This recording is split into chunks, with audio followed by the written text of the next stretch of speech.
El dolor lumbar es un problema común para muchas personas. Diferentes factores pueden causarlo, incluidas lesiones y ciertas enfermedades. Puede prevenir el dolor lumbar si aprende a sentarse, pararse, levantarse y hacer ejercicio correctamente. Quédate con nosotros en la siguiente entrevista y conoce un poco más de este tema. Daniela Rodríguez Morazán, Acción 10 en la mañana.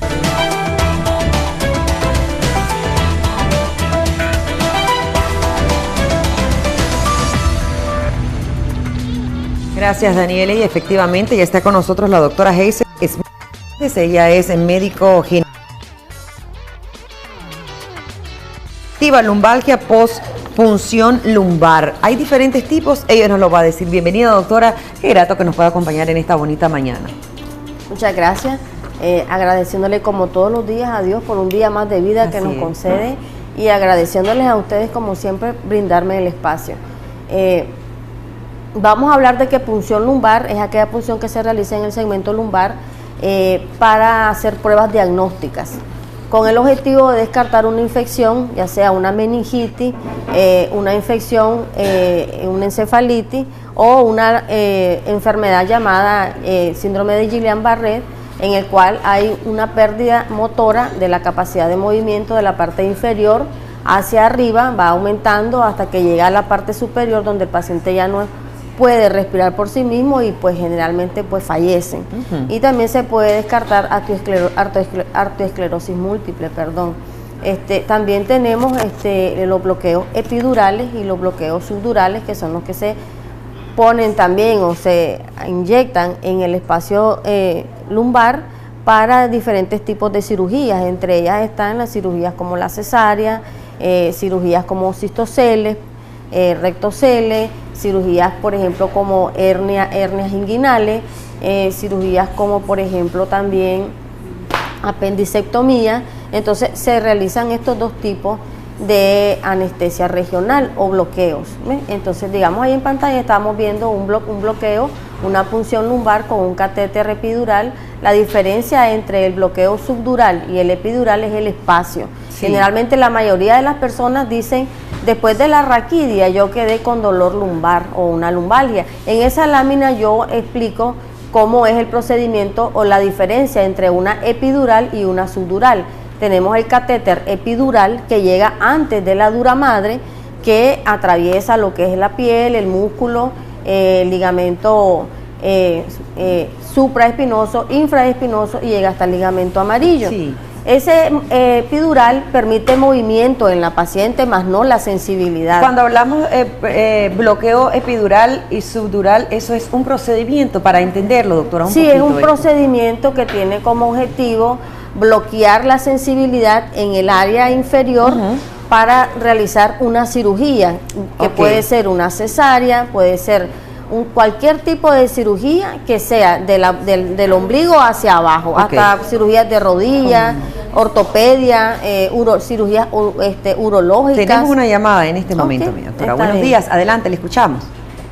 Aló, buenos días. Buenos días, adelante. Muchos saludos, Auxilia, a ti, a la doctora. Gracias. Muchas gracias. Díganos la consulta.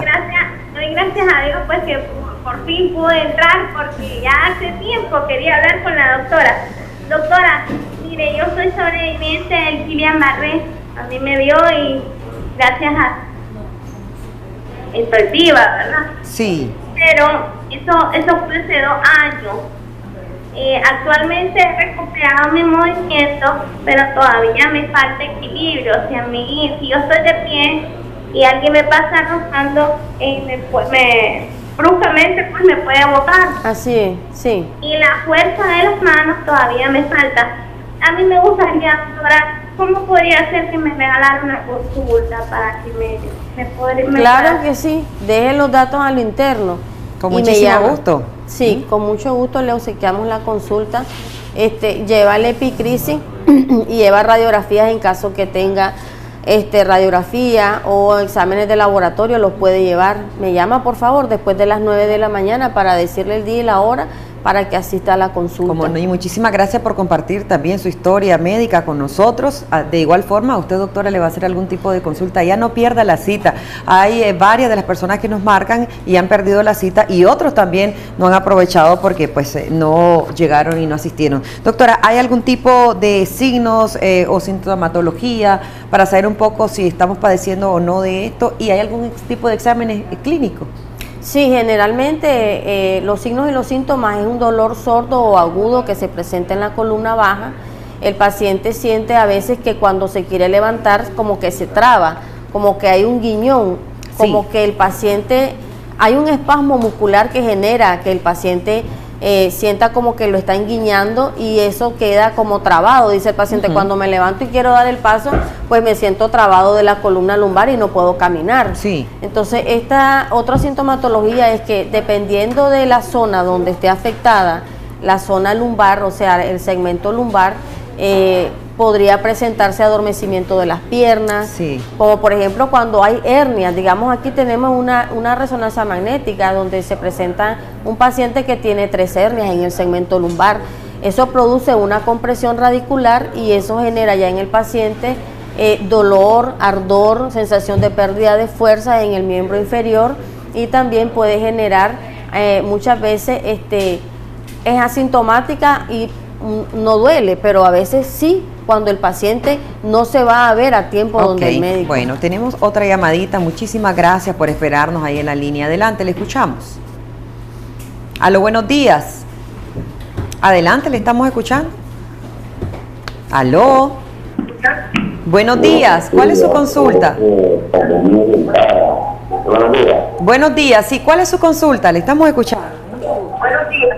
¿Cómo escucha a través de la televisión? Bájale el volumen a su televisor, por favor.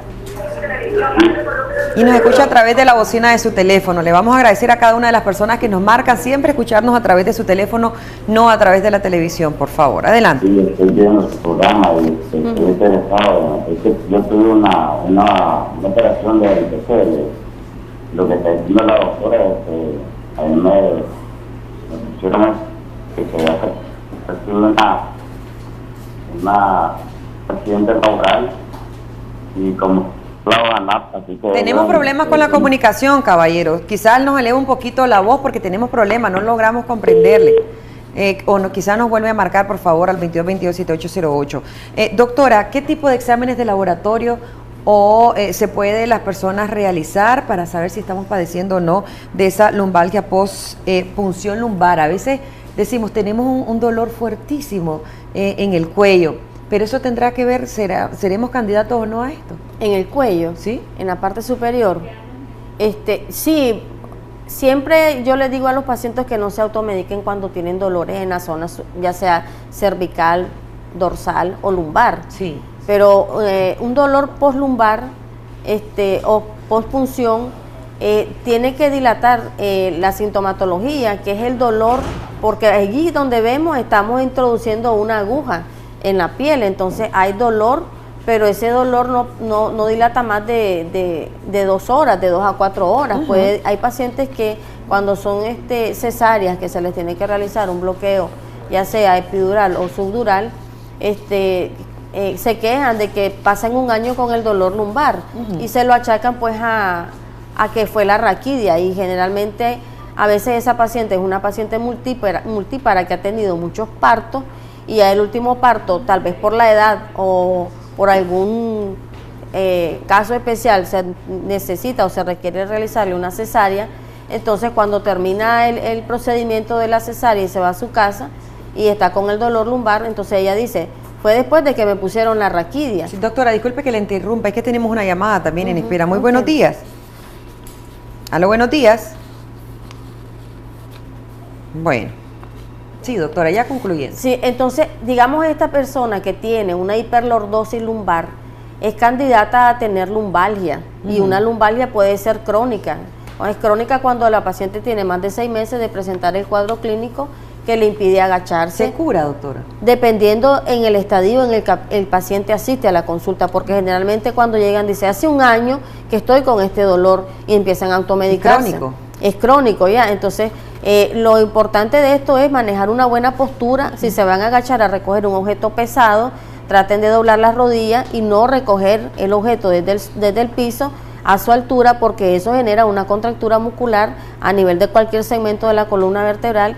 Generalmente en los pacientes que son obesos, el dolor se les apega más en la zona lumbar. Entonces es donde viene la sintomatología de la cual el paciente, a la hora de la entrevista, de la historia clínica y el examen físico, pues es lo que más sobresale, su sintomatología. Gracias, doctora, por esa importante información. La doctora Hazel Smith Hernández. Usted recuerde visitar su clínica y con gusto pues también habrán descuentos especiales. La persona que se hizo acreedora de la consulta, por favor, no la pierda. Puede llamarle a la doctora después de las 9 de la mañana para que agende esa cita, y esperamos que le haya servido este importante tema. La postura es muy importante también, cada una de las recomendaciones que ella nos ha dado, el dormir bien y utilizar una almohada idónea, doctora, todo eso tiene que ver. Hemos aprendido. Claro que sí. Gracias, mi doctora, por acompañarnos. Dios le bendiga. Amén. Vámonos de inmediato porque está preparada ya Michelle Polanco. Adelante.